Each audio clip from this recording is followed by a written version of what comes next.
इयत्ता 5वीच्या सर्व प्रिय विद्यार्थ्यांना सप्रेम नमस्कार. सर्वांचं आपल्या युट्यूब चॅनलवर सहर्ष स्वागत आहे. तर विद्यार्थी मित्रांनो, उपघटक 2.6 दुसरा जो घटक आहे आपला संख्यावरील क्रिया, यामधील उपघटक 2.6 संख्यांचे विभाजक म्हणजेच अवयव व विभाज्यतेच्या कसोट्या हा महत्वपूर्ण भाग आपल्याला या व्हिडिओमध्ये शिकायचा आहे. विभाजक म्हणजे काय, विभाज्य म्हणजे काय आणि त्या म्हणजे विभाजक कसे काढायचे आणि त्या संख्येचे विभाज्य कसे काढायचे, कसे लिहायचे हा भाग शिकणार आहोत. तसेच विविध अंकांच्या कसोट्या, विविध विभाज्यतेच्या कसोट्या सुद्धा आपल्याला या ठिकाणी शिकायच्या आहेत. 2 ची कसोटी, 3 ची कसोटी, 4 ची कसोटी, 5 ची कसोटी, 6 ची कसोटी, 8 ची, 9 ची आणि 10 ची या सर्व संख्यांच्या कसोट्या म्हणजे या संख्येनं कोणत्या संख्येला कसा भाग जातो, कोणत्याही संख्येला या संख्यांनी भाग जाण्यासाठी काय कसोटी आवश्यक असते, काय नियम आवश्यक आहेत, काय नियम लागतात, या सर्वांचा अभ्यास आपल्याला या व्हिडिओमध्ये करायचा आहे. हा अतिशय महत्वपूर्ण व्हिडिओ आहे. सर्व विद्यार्थी मित्रांनी, सर्व लेकरांनी आवश्यक काळजीपूर्वक हा व्हिडिओ बघावा व यातले प्रत्येक शब्दाकडे, प्रत्येक वाक्याकडे काळजीपूर्वक लक्ष द्यावं. तर सुरुवातीला बघूयात विभाजक आणि विभाज्य म्हणजे काय. तर 15 ही संख्या आहे. समजा 15ला भागत आहोत आपण 4 न. तर 4 न 15ला भागताना 4 एक 4, 4 दुनी 8, 4 त्रिक 12, 3 चा भाग चालला आणि बाकी उरायली 5 मधून 2 गेले 3 उरायली आणि 1 मधून 1 गेला 0 बाकी उरायली. मग यावेळेस 4 न 15ला भागताना पूर्ण भाग जात नाही, याला म्हणायचं भाजक, याला म्हणायचं भागाकार आणि हा आहे भाज्य. तर 15ला 4 न आपण या ठिकाणी भागत आहोत म्हणजे 15 ही संख्या भाज्य झाली, 4 ही संख्या भाजक झाली, 3 हा भागाकार झाला आणि 3 हा वरचा भागाकार झाला आणि खालचा 3 काय झाला, बाकी झाला, बाकी. मग आपण जर समजा 16ला भागलं 4 न, तर 4 चोक 16, 0 0 बाकी उरायली. मग 4 हा भागाकार, 16 हा भाज्य आणि हा भागणारा 4 हा सुद्धा काय होईल, भाजक आणि ही बाकी. आता एक गोष्ट लक्षात घ्या मुलांनो, इथं 15ला 4 न भागत आहोत, बाकी 3 उरत आहे, हा भाजक आहे, हा भाज्य आहे, भागाकार बाकी आहे आणि हा सुद्धा भाजक आहे, भाज्य आहे, भागाकार बाकी आहे. पण याच्यामध्ये दोन संख्यांमध्ये फरक काय आहे, 16ला 4 न भागल्यानंतर निशेष भाग चालला. कसा भाग चालला मुलांनो, निशेष भाग चालला. निशेष म्हणजे बाकी शिल्लक काहीच राहत नाही तेव्हा त्याला म्हणतात निशेष भाग. बाकी जेव्हा 0 शिल्लक राहते तेव्हा त्याला म्हणतात निशेष भाग. इथं 0चा भाग गेला म्हणजे बाकी कशी आहे, 0 शिल्लक आहे म्हणजे कसा आहे, हा भाग निशेष भाग आहे. मग अशा वेळेसच्या भाजकाला म्हणायचं असते विभाजक म्हणायचं असते आणि अशा वेळेसचा भाज्याला म्हणायचं असते विभाज्य म्हणायचं असते, विभाज्य. मग जेव्हा बाकी 0 उरते तेव्हाचा भाज्य काय असतो, विभाज्य असतो आणि तेव्हाचा भाजक काय असतो, विभाजक असतो आणि तेव्हाचा भाज्य असतो विभाज्य. हा भाग समजून घ्या. म्हणजे भाज्यालाच विभाज्य म्हणतात आणि भाजकलाच विभाजक म्हणतात. परंतु केव्हा, जेव्हा त्या विभाजकानं विभाज्याला भागल्यानंतर बाकी 0 येते तेव्हा त्याला भाज्याला म्हणायचं विभाज्य आणि भाजकला म्हणायचं विभाजक. ही बाब लक्षामध्ये ठेवा मुलांना. तर इथं आपण भागाकार काही येऊ द्या पण बाकीशी आपला संबंध आहे. बाकी जेव्हा इतर कोणतीही संख्या येते, 0ला सोडून इतर कोणतीही संख्या येते तेव्हा तेव्हाच्या भाजकाला भाजक म्हणतात आणि भाज्याला भाज्य म्हणतात. परंतु जेव्हा बाकी 0 येते म्हणजे जेव्हा एखाद्या संख्येला दुसऱ्या संख्येने निशेष भाग जातो, निशेष म्हणजे शेष काहीही नसलेला भाग जातो, तेव्हा त्याला म्हणायचं विभाजक आणि विभाज्य. ही बाब लक्षामध्ये ठेवा, आठवणीमध्ये ठेवा. तर एखाद्या संख्येचे विभाजक लिहिणे म्हणजे काय, तर त्या संख्येला कोणकोणत्या संख्येने भाग जातो हे लिहिणं म्हणजे त्या संख्येचे विभाजक लिहिणे. आता समजा 18 ही संख्या आहे, 18 चे विभाजक लिहा, 18 चे विभाजक. तर 18 या संख्येला भागल्यानंतर कोणकोणत्या संख्याने भागल्यानंतर बाकी 0 वरते म्हणजे 18 या संख्येला कोणकोणत्या संख्येने निशेष भाग जातो त्याला म्हणतात त्या संख्येचे विभाजक. 18ला कोणत्या संख्येने, कोणत्याही संख्येचा पहिला विभाजक 1 असतो मुलांनो, लक्षात ठेवा. कोणत्याही संख्येचा पहिला विभाजक काय असतो, 1 असतो. आणि नंतर 2 ने या संख्येला भाग करतो का, 2च्या पाड्यामध्ये 18 येते का, तर येते. 92 18. 3च्या पाड्यामध्ये सुद्धा 18 येते, 3 सका 18. 4च्या पाड्यामध्ये येते का, येत नाही. 6च्या पाड्यामध्ये येते 6 2 12 6 3 18. पुन्हा 9च्या पाड्यामध्ये येते 9 2 18. आणि शेवटचा विभाजक कोणत्याही संख्येचा तीच संख्या असते. ही बाब सुद्धा लक्षामध्ये ठेवा. पहिला विभाजक 1 आणि शेवटचं विभाजक ती स्वतः संख्या, म्हणजे 18चे विभाजक आपण अशा प्रकारे लिहिलेले आहेत. मग कोणत्याही संख्येचा पहिला विभाजक 1, दुसरा विभाजक आपण 2 आहे का बघायचं, 3 आहे का बघायचं, म्हणजे प्रत्येक संख्या विभाजक आहे का हे बघायचं. 2 3 4 5 6 सगळ्या संख्येच्या कसोट्या लावायच्या आणि आपण ते विभाजक त्या संख्येचा तो आहे का हे बघायचं. आता समजा दुसरी संख्या आहे एखादी 45 आहे. 45 चे विभाजक, पहिला विभाजक 1, दुसरा विभाजक 2 आहे का नाही. 2 ची कसोटी दिलेल्या संख्येच्या एकक स्थानी 0 किंवा 2 किंवा 4 6 8 यापैकी अंक असेल तर ती संख्या 2 ने विभाज्य असते. 2 नाही. 3 आहे का, 3 ची कसोटी दिलेल्या संख्येतील अंकांची बेरीज 4 आणि 5 3च्या पाड्यामध्ये येते म्हणून 3 आहे. त्याच्या पुढे 4 नाही असेल, 2 न भाग जात नाही म्हणजे 4 न भाग जाणार नाही, 5 न भाग जातो, त्याच्या पुढे 9 न भाग जातो आणि त्याच्या पुढे 45 एक 45 ने भाग जातो. अशा प्रकारे कोणत्याही संख्येचे आपल्याला विभाजक लिहिता येतात. आणि विभाजक कसे लिहायचे बघा. विभाजक म्हणजे या संख्येला, या सर्व संख्येनी, या सर्व विभाजकांनी या संख्येला निशेष भाग जातो. मी पुन्हा पुन्हा सांगत आहे. मग अशा सर्व संख्यांना म्हणायचं विभाजक. आता समजा आपल्याला विभाज्य लिहायचे, 6 चे विभाज्य. विभाज्य म्हणजे कसे असतात, अमर्याद असतात. 6चा विभाजक, 6चे विभाज्य, 6 ने कोणत्या संख्येला भाग जातो, पहिले 6 ला भाग जातो. 6 1 6, 6 2 12, 6 3 18, 6 4 24, 6 5 30, 6 6 36, 6 7 42, 6 8 48, 6 9 54, 6 10 60, 11 6 66, 12 सक 72, 13 सक 78, डॅश डॅश डॅश डॅश. हे विभाज्य कधीच संपत नसतात कोणत्याही संख्येचे. म्हणजे जितका आपण पाडा वाढवला तितके ते विभाज्य कसे होणार, वाढणार. म्हणजे 6चा पहिला विभाज्य, 6 न पहिल्या कोणत्या संख्येला भाग जाईल, 6 ला जाईल, 12 ला जाईल, 18 ला जाईल, 24 ला जाईल, 30 ला जाईल, 36 ला, 43 ला, 48 ला, 54 ला, 60 ला. परंतु साइन डाय 60 म्हणजे आपला पाडा संपला का, तर संपत नाही मुलांनो, लक्षामध्ये ठेवा. मग 6 गुणिले 10 60 होता. परंतु 6 ला जर 11 ने गुणलं तर 66 होतात. 6 ला 12 ने गुणलं तर 72 होतात. 6 ला 13 ने गुणलं तर 78 होतात. 6 ला 14 ने गुणलं, 15 ने गुणलं, 16 ने गुणलं. संख्या कशा आहेत, अनंत पर्यंत आहेत. तसेच कोणत्याही संख्येची विभाज्य सुद्धा कशी आहेत, अनंत पर्यंत आहेत. म्हणजे कोणत्याही संख्येचे विभाज्य लिहिताना आपण जास्तीत जास्त 4 5 6 7 8 असे विभाज्य लिहू शकतो. परंतु पूर्ण विभाज्य लिहू शकतो का, नाही. परंतु विभाजक लिहिताना मात्र आपण त्या संख्येचे पूर्ण विभाजक लिहू शकतो. कारण कोणत्याही संख्येला किती संख्यांनी एकूण भाग जातो हे आपल्याला काढता येऊ शकते. लहान संख्येला नाही तर तुम्ही म्हणशाल 10 12 अंकी संख्या घ्यायची एखादी आणि त्याचे विभाजक काढत बसायचं, तर तेवढ्या मोठ्या संख्येचे शक्य नाही. परंतु छोट्या संख्येला 2 अंकी 3 अंकी 4 अंकी संख्येचे आपण सर्व विभाजक काढू शकतो, लिहू शकतो. परंतु विभाज्य मात्र सर्व लिहू शकत नाही. कारण विभाज्य कसे असतात, अनंत असतात, अमर्यादित असतात. तर विभाजक आणि विभाज्य हा भाग तुम्हा सर्वांना समजला असेल असं गृहीत धरतो. आणि पुढचा भाग या संख्येच्या विभाज्यतेच्या कसोट्या सुरू करतो. तर याच्यामध्ये पहिल्यांदा तुम्हाला अजून एकदा सांगतो ही गोष्ट की या विभाजक कसे असतात, मर्यादित असतात. कोणत्याही संख्येचा पहिला विभाजक 1 असतो, शेवटचा विभाजक तीच संख्या असते. आणि विभाज्य काढताना कोणत्याही संख्येचा कसा काढायचा, त्या संख्येचा पाडा फक्त, त्या संख्येत पहिला विभाज्य असतो तीच संख्या स्वतः. 6चं विभाज्य 6च आहे, पुढचा पाडा 6 2 12, 6 3 18, 6 4 24. अशा प्रकारे हे विभाज्य आणि विभाज्य हा भाग आपण या ठिकाणी शिकलेला आहे. तर विभाज्यतेच्या कसोट्या. आता विभाज्यतेच्या कसोट्या वापरायच्या.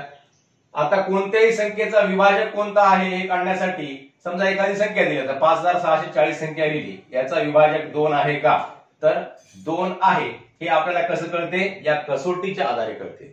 2 ची कसोटी तुम्हाला वारंवार पूर्वी सुद्धा मी सांगितलेली आहे, आता सुद्धा इथे लिहून दिलेली आहे. ही तुम्ही नंतर स्क्रीनशॉट मारून लिहून घेऊ शकता किंवा ऐकून सुद्धा तुम्हाला पाठ होते तरी सुद्धा आपल्या वहीमध्ये लिहून घ्या किंवा स्क्रीनशॉट मारून आपल्या मोबाईल मध्ये सेव्ह करून ठेवावे.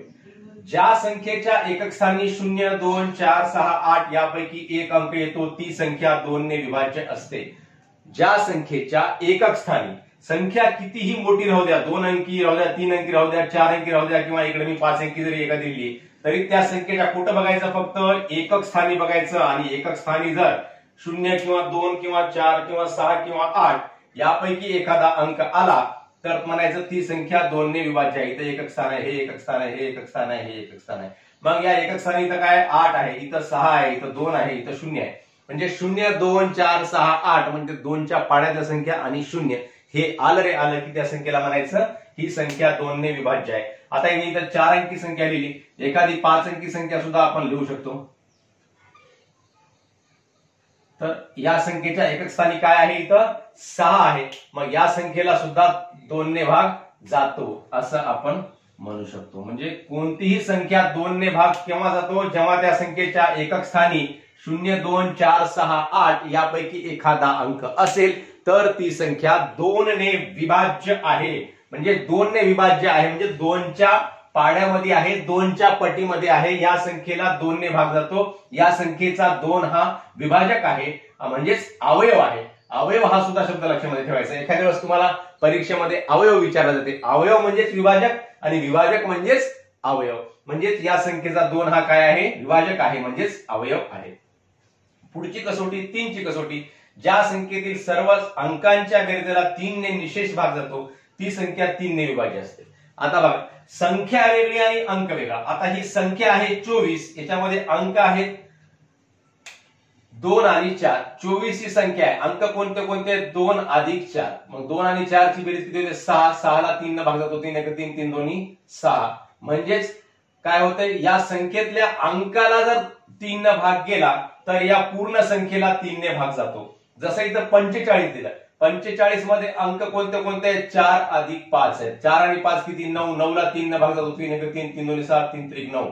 म्हणजे 3 चा भाग जातो, 3 चा भाग जातो, 9 ला पूर्ण भाग जातो, निशेष भाग जातो. म्हणजेच या 45 ला सुद्धा 3 न निशेष भाग जातो. म्हणजेच 45 चा 3 हा काय आहे, विभाजक आहे. आणि 45 ही काय आहे, 3 ची विभाज्य संख्या आहे मुलांना. तर अशा प्रकारे लक्षात ठेवायचं की दिलेल्या संख्येतील अंकांची बेरीज, अंक म्हणजे कितीही अंक राहू द्या त्या संख्येमध्ये.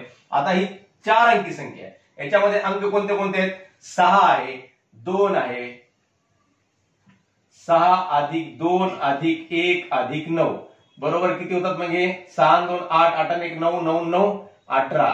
तर 18 या संख्येला 3 न भाग जातो का, 3 5 15, 3 7 18 भाग चालला. मग भाग जात असेल तर या संख्येतल्या अंकांच्या बेरजेला जर 3 न भाग जात असेल तर या पूर्ण संख्येला सुद्धा 3 ने भाग जातो. आपण भाग देऊन बघू. 3 1 3, 3 2 6, 2 ला भाग जात नाही, 0 चा भाग, 3 7 21 आणि 3 3 9. भाग गेला की नाही बघा बरं, कसा भाग गेला, निशेष भाग गेला. मग अशा प्रकारे केव्हा आपण म्हणायचं, जेव्हा त्या संख्येतील अंकांच्या बेरजेला जेव्हा निशेष भाग जातो तेव्हा ती पूर्ण संख्या त्या संख्येने काय असते, विभाज्य असते.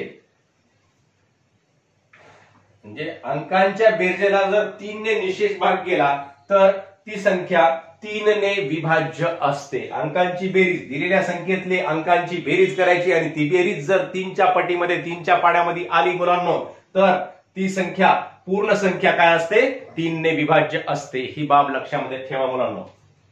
तर पुढची कसोटी आहे 4 ची कसोटी.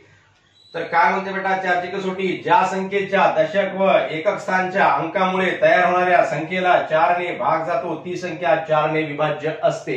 दशक व एकक स्थानच्या अंकामुळे संख्या कितीही मोठी राहू द्या बेटा, त्याच्यामध्ये दशक आणि एकक स्थानचा अंक बघायचा आणि त्यांच्या दशक व एकक स्थानच्या अंकामुळे तयार होणारी संख्या. आता इथं 748 आहे, पण 748 बघायचं नाही आपण. 748 मध्ये शेवटी दोन संख्या कोणत्या आहेत, 48 आहेत.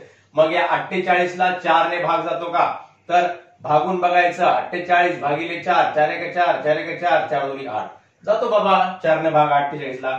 मग 48 ला जर 4 ने भाग जात असेल तर 748 ला सुद्धा 4 ने भाग जातो. बघा कसं, 4 1 4, 4 1 4, 7 मधून 4 गेले 3 उरले, 34 झाले. 4 8 32, 34 मधून 32 गेले 2 उरले, 28 झाले. 4 7 28. आता बघा या 748च्या ऐवजी आपण 1348 घेऊ तरी सुद्धा त्याला भाग जाईल. 1348 4 त्रिक 12 1 उरला 4 त्रिक 12 2 उरले 4 7 28.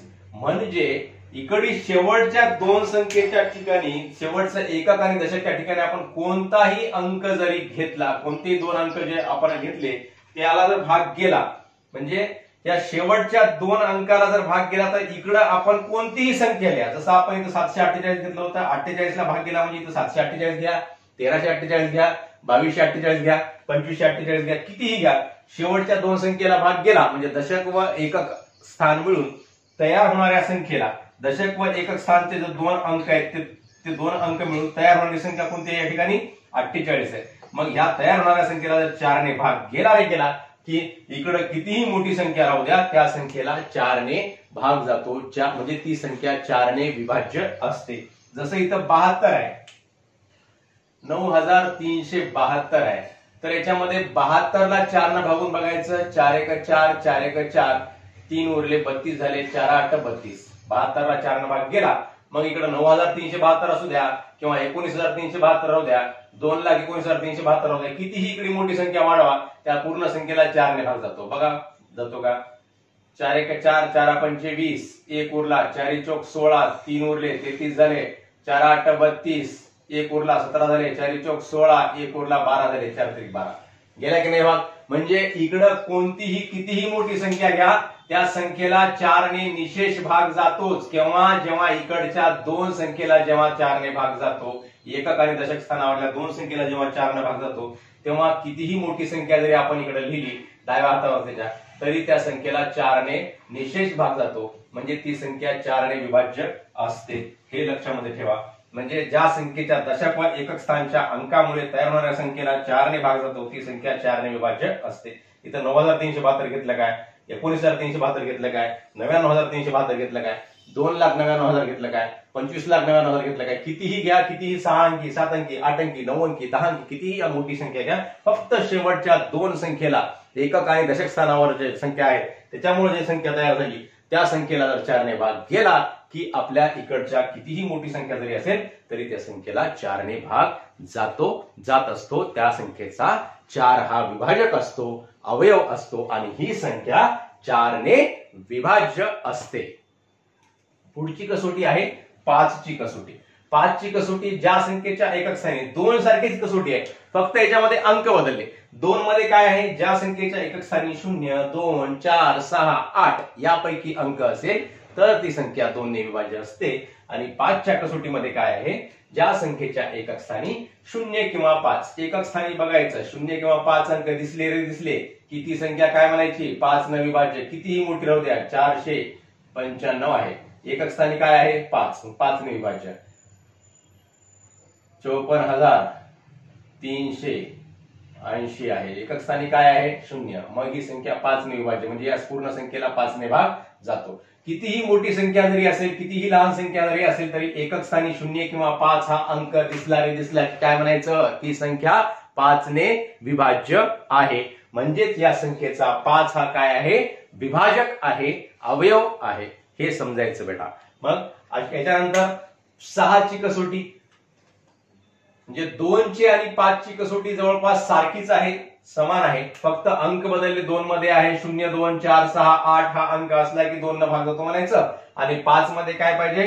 5 किंवा 0 पाहिजे. 5 किंवा 0 5 किंवा 0 असला की इकडे कितीही मोठी संख्या राहू द्या आपल्याला त्या संख्येला 5 ने भाग जातो. जसं आपण इथे उदाहरण लिहिलं 35 आहे, 90 आहे, 785 आहे, 6270 आहे. 4 अंकापर्यंत लिहिलं. 5 अंकी 6 अंकी कितीही मोठी संख्या आपण लिहू शकतो. 6 ची कसोटी जी संख्या 2 ने व 3 ने विभाज्य असते ती संख्या 6 ने विभाज्य असते. म्हणजे आता इथं 12 लिहिलं किंवा 54 लिहिलं. आता 54च्या विभाज्यामध्ये 54 ला 2 न भाग जातो का? जातो. कारण त्याच्या एकक स्थानी काय आहे? 4 आहे. म्हणजे 0 2 4 6 8 असेल तर 2 न भाग जातो. 3 न भाग जातो का? तर 3 न भाग जाण्यासाठी काय करावं लागते? दिलेल्या संख्येतल्या अंकांची बेरीज. 5 आणि 4 किती? 9. 9 ला 3 न निशेष भाग जातो म्हणून 54 ला सुद्धा 3 ने भाग जातो. मग ज्या संख्येच्या विभाजकामध्ये 2 आणि 3 आले तर लिहूच आपण 54 चे विभाजक 1 2 1 हा कोणत्याही संख्येचा पहिला विभाजक 3 6 9 27 आणि 54. तर 2 आणि 3 हे विभाजक दिसले की 6 सुद्धा त्याचा विभाजक असतो, हे लक्षामध्ये ठेवा. म्हणजे ज्या संख्येला 2 ने आणि 3 ने निशेष भाग जातो किंवा ज्या संख्येचा 2 आणि 3 हा विभाजक असतो किंवा जी संख्या 2 ने आणि 3 ने विभाज्य असते, एकच वाक्य आहे, कशाही प्रकारे आपण लिहू शकता, एकच अर्थ आहे. जी संख्या 2 ने आणि 3 ने विभाज्य असते म्हणजे 54 ही संख्या 2 ने ही विभाज्य आहे आणि 3 न सुद्धा विभाज्य आहे, मग अशा वेळेस ती संख्या 6 न सुद्धा विभाज्य असते बेटा. ही बाब लक्षामध्ये ठेवा. 2 ने विभाज्य आहे, 3 ने विभाज्य आहे म्हणजे 6 ने सुद्धा विभाज्य असते. आता पुढची कसोटी आहे 8 ची. कोणतीही संख्या घेता येईल. 852 आहे, 852 ला 2 न भाग जातो कारण एकक स्थानी 2 आहे. आता याच्यामध्ये 3 अंक आहेत, 8 आहे, 5 आहे, 2 आहे. 8 आणि 5 13, 13 आणि 2 15, म्हणजे 15 ला 3 ने भाग जातो म्हणून या संख्येला 3 ने सुद्धा भाग जातो. मग 2 ने भाग गेला, 3 ने भाग गेला म्हणजे 6 ने सुद्धा भाग जातो. 6372 याच्यामध्ये अंक कोणते कोणते आहेत? 2 आहे, 7 आहे, 3 आहे, 6 आहे. 7 2 9, 9 3 12, 12 6 18, 18 ला 3 ने भाग जातो म्हणजे या संख्येला सुद्धा 3 ने भाग जातो आणि एकक स्थानी 2 असल्यामुळे 2 नेही भाग जातो. मग 2 ने भाग गेला, 3 ने भाग गेला म्हणजे 6 ने सुद्धा भाग जाणार. 6 ने सुद्धा ही संख्या काय असणार? विभाज्य असणार. आणि 6 हा सुद्धा यांचा काय असणार? विभाजक असणार, अवयव असणार. आता पुढची कसोटी 8 ची कसोटी. 4 च्या कसोटी सारखीच 8 ची कसोटी आहे. 4 च्या कसोटीमध्ये आपण दशक व एकक स्थानचे अंक मिळून तयार होणाऱ्या संख्येला 4 ने भागलं आणि त्या संख्येला जर 4 ने भाग गेला तर ती पूर्ण संख्या 4 ने विभाज्य असते असं म्हटलेलं आहे. आता याच ठिकाणी फक्त एक स्थान वाढलं. ज्या संख्येतील शतक, दशक व एकक स्थानचे अंक मिळून तयार होणाऱ्या संख्येला 8 ने निशेष भाग जात असेल तर ती संख्या 8 ने विभाज्य असते. आता इथे 4384 दिलं मुलांनो. 4384 मध्ये काय करायचं आपण? तर 4384, 384 ला अगोदर भागायचं. भाग जात असेल तर 384 ला 8 न भागायचं. 8 1 8, 8 2 16, 8 3 24, 8 4 32, 38 मधून 32 गेले, 6 उरले, झाले किती? तर 64. 8 8 64. असा आडवा भागाकार तुम्ही आता करायला शिका. उभा भागाकार संक्षिप्त रूप कसं करायचं तसे पटकन कोणत्याही संख्येचं. 8 8 64, 8 4 32, 6 उरले, 8 8 64 म्हणजे कितीचा भाग गेला? 48चा. मग या 384 ला भाग गेला म्हणजे इकडे तुम्ही किती लिहा? 4 लिहा, 5 लिहा, 6 लिहा, 7 लिहा, 1 लिहा, 2 लिहा, कोणताही अंक लिहा. या पूर्ण संख्येला 8 ने भाग जाईल. बघा 8 1 8, 8 5 40, 43 मधून 40 गेले, 4 उरले, 48 झाले, 8 6 48, 8 5 40, सॉरी 8 5 40, 3 उरले, 38 झाले, 8 4 32, 6 उरले, 8 8 64. तर या संख्येला निशेष भाग गेला. 4 च्या ऐवजी 5 घेऊन बघा. 8 6 48, किती उरले? 5 उरले, 8 7 56, 2 उरले, 8 3 24. गेला की नाही निशेष भाग? 5 च्या ऐवजी 6 घेऊन बघा. 8 7 56, किती उरले? 63 मधून 56 गेले, 4 आणि 3 7 उरले बेटा. मग किती झाले? तर 78 झाले. 8 9 72, 78 मधून 72 गेले, किती उरले बेटा? 72 गेल्यानंतर 6 उरले, किती झाले? 64. 8 8 64. आता इथं 6 च्या ऐवजी 7 5 घेऊन बघा. 75384 या पूर्ण संख्येला भाग जातो का बघा. 8 9 72, 75 मधून 72 गेले, किती उरले? 3 उरले, 33 झाले. 8 2 16, 8 3 24, 8 4 32, 33 मधून 32 गेले, किती उरले? 1 उरले बेटा. किती झाले? 18 झाले. 8 1 8, 8 2 16, किती उरले? 2 उरले, 24 झाले. 8 3 24. म्हणजे शेवटच्या 3 संख्येला म्हणजे दशक, एकक आणि शतक, शतक, दशक आणि एकक या 3 स्थान मिळून तयार होणाऱ्या संख्येला जर 8 ने निशेष भाग जात असेल, पूर्ण भाग जात असेल, म्हणजे जेव्हा बाकी शून्य उरत असेल तेव्हा त्या संख्येला, या पूर्ण संख्येला 8 ने भाग जातो, म्हणजे ही पूर्ण संख्या 8 ने विभाज्य असते. म्हणजे इथं सुद्धा 496 ला भाग केला की इथं 7 लिहिलं काय, 8 लिहिलं काय, 9 लिहिलं काय, 12 लिहिलं काय, 18 लिहिलं काय, 99 लिहिलं काय, 150 लिहिलं काय, इकडे कितीही लिहा, 4 अंकी, 5 अंकी, 6 अंकी, 7 अंकी, 8 अंकी, कितीही मोठी संख्या लिहित जा तरी त्या संख्येला 8 ने भाग जातो. आता इथं सुद्धा तसंच 792 आहे, 792 ला 8 ने भाग गेला की इकडे 32,792 लिहा, 35,792 लिहा, 1,50,792 लिहा किंवा 1,37,45,792 लिहा, काहीही लिहा, आपल्या कोणत्याही संख्येला 8 ने भाग जातो, 8 ने निशेष भाग जातो, म्हणजे ती संख्या 8 ने विभाज्य असते. तर ही झाली 8 ची कसोटी. 9 ची कसोटी 3 सारखीच आहे. ज्या संख्येतील सर्व अंकांच्या बेरजेला 9 ने निशेष भाग जातो ती संख्या 9 ने विभाज्य असते. फक्त अंक बदलला, 3 च्या ऐवजी 9 लिहिला. ज्या संख्येतील बघा, ज्या संख्येतील सर्व अंकांच्या बेरजेला 3 ने च्या ऐवजी 9 ने निशेष भाग जातो ती संख्या 3 ने विभाज्य असते, 9 ने विभाज्य असते. संख्येतील अंकांची बेरीज करायची, 7 आणि 2 9, 9 ला 9 ने भाग जातो, 9 9 18, 18 ला 9 ने भाग जातो, 5 आणि 2 7 आणि 2 9, 9 ला 9 ने भाग जातो, 7 आणि 4 11 7 18, 18 ला सुद्धा 9 ने भाग जातो, 4 आणि 3 7, 7 आणि 5 12, 12 आणि 6 18, या संख्येला सुद्धा 9 ने भाग जातो. समजा अजून एखादी संख्या आहे 5 8 9 2 3. आता या संख्येतल्या अंकांची बेरीज केली, 3 आणि 2 5, 5 आणि 9 14, 14 आणि 8 22, 22 आणि 5 27. आता या 27 संख्या आली, 27 ला 9 ने भाग जातो की नाही, जातो. 9 2 18, 9 3 27. मग या पूर्ण संख्येला सुद्धा 9 ने भाग जातो. बघा बरं भाग कसा जातो 9 न. 9 2 18, 9 3 27, 9 4 36, 9 5 45, 9 6 54, 58 मधून 54 गेले, किती उरले, 4 उरले, 49 झाले, 9 5 45, किती उरले, 49 मधून 45 गेले, किती उरले मुलांनो, 4 उरले, 42 झाले, 9 चौक 36, 42 मधून 36 गेले, किती उरले मुलांनो, 6 उरले, किती झाले, 63, 9 7 63. तर अशा प्रकारे कोणतीही संख्या घेतली तर त्या संख्येमधल्या अंकांची बेरीज जर 9 च्या पटीत असेल, 9 च्या पाड्यात असेल तर त्या संख्येला 9 ने भाग जातो. त्या संख्येतील अंकांच्या बेरजेला जर 9 ने भाग जात असेल तर त्या पूर्ण संख्येला 9 ने भाग जातो. ती पूर्ण संख्या 9 ने विभाज्य असते, ही बाब लक्षामध्ये ठेवा. पुढची कसोटी आहे 10 ची कसोटी. ज्या संख्येच्या एकक स्थानी 0 हा अंक असतो ती संख्या 10 ने विभाज्य असते.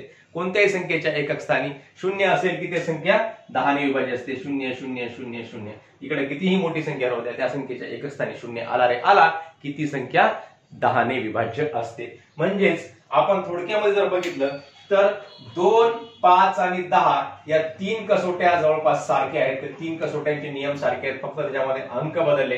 कोणते कोणते,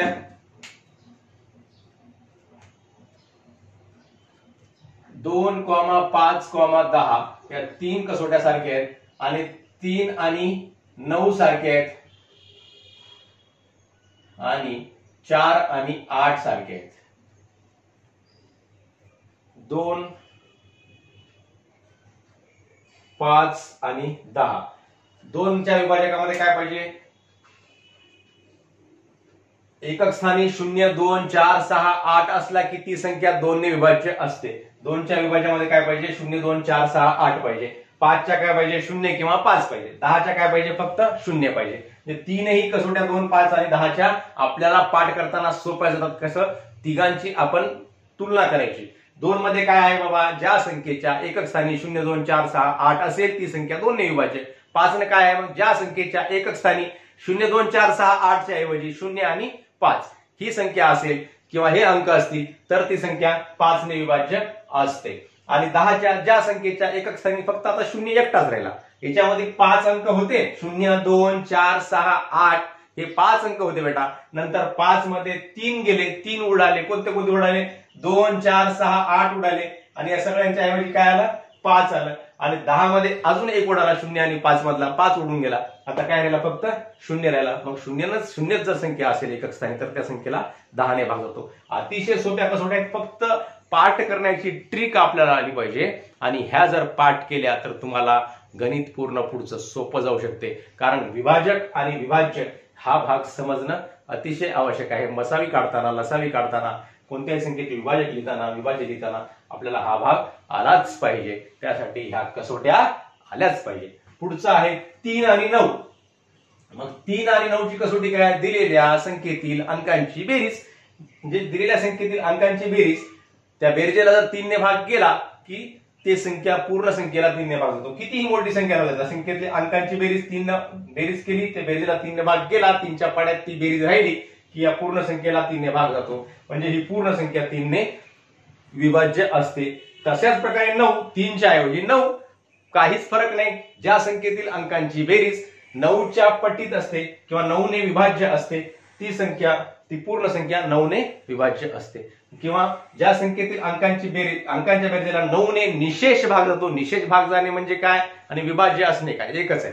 ज्या संख्येतील अंकांच्या बेरजेला 9 ने निशेष भाग जातो ती संख्या 9, ती पूर्ण संख्या 9 ने विभाज्य असते. 3 आणि 9 ची कसोटी सारखीच आणि 4 आणि 8 ची सारखीच आहे. काय आहे 4 आणि 8 ची? 4 ची कसोटी ज्या संख्येच्या दशक व एकक स्थानचे अंक मिळून तयार होणाऱ्या संख्येला, दशक आणि एकक स्थानच्या दोनच शेवटच्या 2 संख्येला भागायचं. थोडक्यामध्ये सांगायचं, शेवटच्या 2 संख्येला भाग केला, इकडे कितीही 2 अंकी, 3 अंकी, 4 अंकी, 5 अंकी, कितीही मोठी संख्या होती त्या संख्येला 4 ने भाग झाला. आणि 8 मध्ये काय? शेवटच्या 3 संख्येला 2च्या ऐवजी ते किती वाढला? फक्त 1 वाढला. कोणतं स्थान वाढलं? शतक स्थान. ज्या संख्येच्या शतक, दशक व एकक स्थानचे अंक मिळून तयार होणाऱ्या संख्येला 8 ने निशेष भाग जात असेल तर ती पूर्ण संख्या 8 ने विभाज्य असते. आणि 6 ची कसोटी सोपीच आहे. ज्या संख्येला 2 ने व 3 ने निशेष भाग जातो ती संख्या 6 ने सुद्धा विभाज्य असते. किंवा जी संख्या 2 ने व 3 ने विभाज्य असते ती संख्या 6 ने सुद्धा विभाज्य असते. तर अशा प्रकारे ह्या महत्वपूर्ण सर्व कसोट्या मी तुम्हाला सांगण्याचा प्रयत्न केलेला आहे. आपण सर्वांनी ह्या कसोट्या पाठ कराव्या, वहीवर लिहून घ्याव्या चांगल्या प्रकारे. तसेच आपण आपल्या मोबाईलमध्ये स्क्रीनशॉट सुद्धा मारून असं प्रेमाने त्या मोबाईलवरून खाली हात फिरवायचा म्हणजे स्क्रीनशॉट निघते आणि तो स्क्रीनशॉट निघाल्यानंतर तो आपण सेव्ह करायचा व आपल्याला जेव्हा केव्हा वेळ भेटेल त्या आपण कसोट्या पाठ करायच्या, त्याचं वाचन वरचेवर करायचं म्हणजे आपल्या लक्षामध्ये राहील. आणि विभाजक म्हणजे काय, विभाज्य म्हणजे काय ही सुद्धा माहिती तुम्हाला सांगितलेली आहे. ही सर्व सांगितलेली माहिती तुम्हाला आवडली असल्यास नक्की आपल्या मित्रांना व नातेवाईकांना शेअर करा व आपला व्हिडिओ आवडला असल्यास आपल्याला लाईक आणि कॉमेंट सुद्धा करा. तर धन्यवाद मित्रांनो, धन्यवाद.